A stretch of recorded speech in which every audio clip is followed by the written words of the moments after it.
عقل حلال زندگی میں شامل ہو تو زندگی کو جمال نصیب ہوتا ہے اور باطن اور ظاہر کو طمانینت نصیب ہوتی ہے۔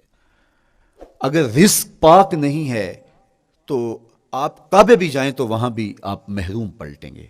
میرے حضور علیہ الصلوۃ والسلام نے فرمایا ایک بندہ لمبا سفر کر کے گیا، اشعث اغبر کے لفظ ہیں، اس کے بال بکھرے ہوئے ہیں، سفر کی گرد پڑی ہوئی ہے اور لباس بھی پھٹا ہوا ہے، شکستہ حالت، پراگندہ صورت، اور کھڑا ہے کعبۃ اللہ کے سامنے، یمد یدیہ، دونوں ہاتھ لمبے کر کر کے دعا مانگ رہا ہے، اور کیا کہتا ہے؟ اے اللہ، وَمَطْعَمُهُ حَرَامٌ وَمَشْرَبُهُ حَرَامٌ وَمَلْبَسُهُ حَرَامٌ وَغُذِّيَ بِالْحَرَام۔ فرمایا اس کا کھانا حرام کا ہے، اس کا پینا حرام کا ہے، اس نے جو لباس پہنا وہ حرام کا ہے۔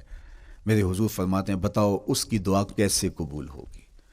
اب لمبا سفر کاٹ کے حرم کعبہ میں پہنچے، غلاف کو پکڑ پکڑ کے دعائیں کر رہا ہے، لمبے لمبے ہاتھ کر کے دعائیں مانگ رہا ہے، ملتزم سے لپٹا ہوا ہے، حتیم میں سجدہ ریز ہو کے رو رو کے دعائیں مانگ رہا ہے، لیکن دعا قبول نہیں ہوتی۔ کیوں؟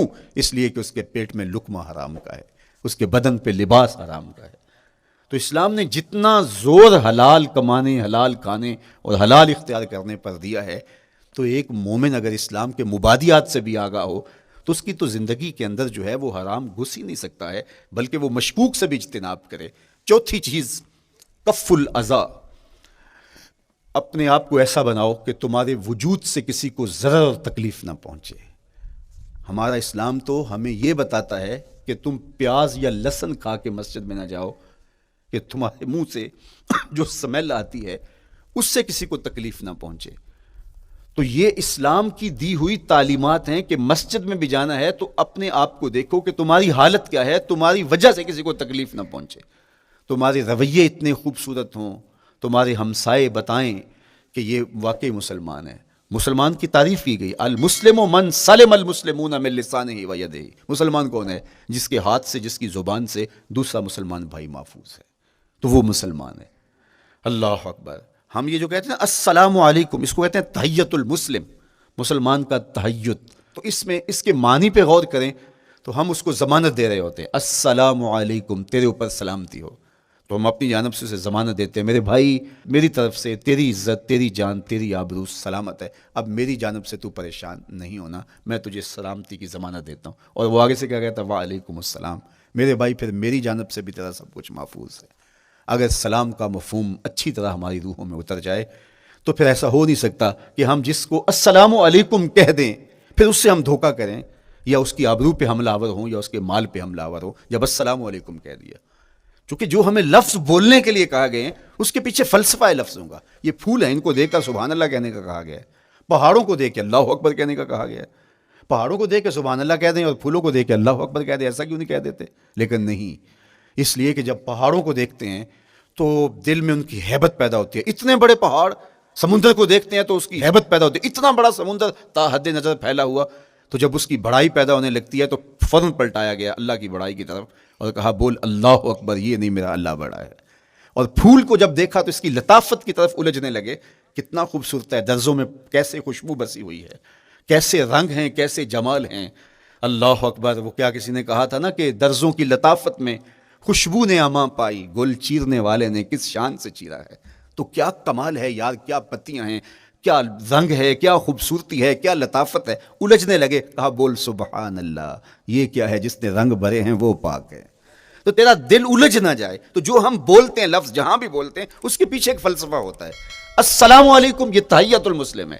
جب ہم کسی کو کہتے ہیں السلام علیکم تو اس کو ہم نے ضمانت دے دی، بس بات ختم، اب جو ہے وہ میری جانب سے تو محفوظ ہے۔ لیکن ہم سلام بھی لے رہے ہوں گے اور ہاتھ بھی کاٹ رہے ہوں گے اور اس کی جیب بھی کاٹ رہے ہوں گے، پھر سلام نہیں لیا، ہم نے منافقت کی ہے۔ تو کف الاذی چوتھی چیز۔ اور پانچویں چیز اجتناب المعاصی، گناہوں سے اپنے آپ کو بچا کے رکھنا۔